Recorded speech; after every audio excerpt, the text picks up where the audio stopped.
என்ன தலைவரே பதவி ஏற்க போகிறீங்க, குடும்பத்தோடு வரலையா? வந்திருக்கேனே, அதோ என் சின்ன வீடு இருக்காங்க பாருங்கள், குடும்பத்தோடு வந்திருக்கேன் நான். அம்மா அப்பா சின்ன வீடு. வாழ்த்துக்கள். முதல்வராக பதவி ஏற்பதற்கு ஒழுக்கத்தில் நன்றாக இருங்கள். நடிகனால் நடிக்காமல் இருக்க முடியாது, அரசியல்வாதியால் பொய் சொல்லாமல் இருக்க முடியாது. அதனால் விஜய் அவர்கள் இப்போ நடிகனாக இருந்ததுனால ஒரு சின்ன நடிப்பு நேற்று நடித்து விட்டார். அரசியல்வாதியாக வந்ததுனால ஒரு சின்ன பொய் சொல்ல ஆரம்பித்து விட்டார். இது கண்டினியூ பண்ணாமல் இருக்கணும்னு நம்ம வேண்டிப்போம். என்னென்னா, நான் ஒரு சாதாரண அசிஸ்டன்ட் டைரக்டர் மகனாக வந்தேன்.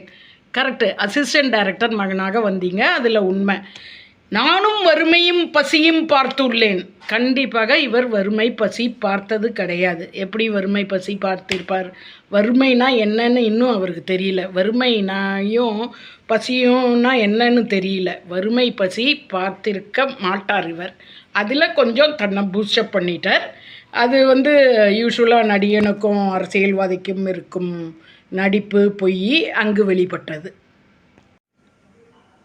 சிஎம்மாக பதவியேற்றுக்கொண்ட திரையுலகத்தில் நடித்த நம்முடைய விஜய் அவர்கள் இனி சிஎம்மாக இருக்கும் பொழுது நடிக்காமல் அரசியலில் முழு கவனம் செலுத்துவார் என்ற நம்பிக்கையுடன் நேற்றைக்கு அவர் பதவி ஏற்ற சமயம் நடந்த சில குறிப்புகளை மட்டும் இங்கு நான் பகிர்ந்து கொள்ள வருகிறேன்.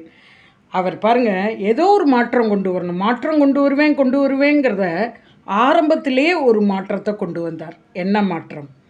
வரும்பொழுது தமிழ்நாடு கல்ச்சர் படி, தமிழ்நாட்டு பண்பாடு படி வேஷ்டி சட்டையை அரசியலில் பதவியேற்பவர்கள், முதலமைச்சராக வருபவர்கள் அனைவரும் அணிந்து கொண்டு வருவது வழக்கம்.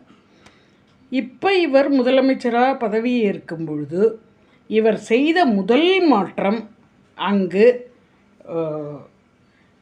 ஒரு மிஷினரி பின்னாடி இருந்து இவரை வரவைத்தது என்பதற்கு எடுத்துக்காட்டாக ஒரு கோட் சூட்டுடன் பிளேசருடன் அவர் வந்தது ஒரு மாற்றம். அதை தான் மாற்றம்னு நம்ம சொல்லணும். இனி வர மாற்றத்தை தான் இனிமேல் பார்க்கணும். ஓகேயா?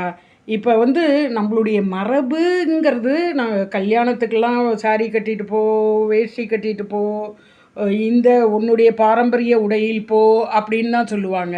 இப்போ அந்த மரபை